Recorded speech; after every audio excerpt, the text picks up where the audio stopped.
Hey, foodies! Ever wonder what it's like to eat like a world leader? Today, I'm unveiling the diets of two political powerhouses, Kamala Harris and Donald Trump. Spoiler alert, their food choices couldn't be more different. From Raisin Bran to Filet-O-Fish, it's going to be a day full of surprises. First up, Trump's breakfast, or lack thereof. The man skips it entirely, surviving on Diet Coke. As a coffee addict, I tried this, but 3 cans by 9 a.m.? Not exactly energizing. On the Harris side, it's Raisin Bran with almond milk. Simple, quick, and over-the-sink vibes. Relatable! Plus, green tea for a gentle caffeine boost. Both left me craving my usual coffee fix.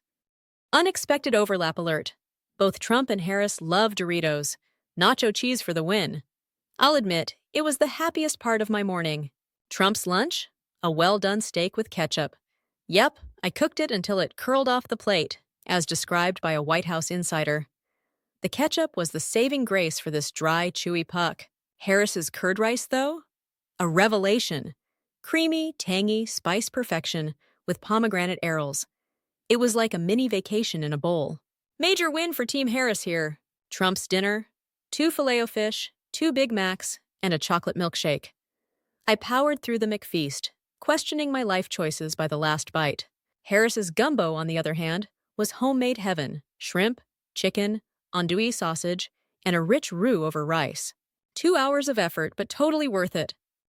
Trump wraps it up with his chocolate shake, but Harris goes classy with bourbon pecan caramel cake. Oh, and don't forget the chamomile tea to finish the day with a little zen. From fast food feasts to homemade gumbo, eating like these two leaders was a wild ride. While Trump's diet leaned toward fast and furious, Harris's meals felt intentional and comforting. Which style would you choose? Let me know in the comments below, and happy eating!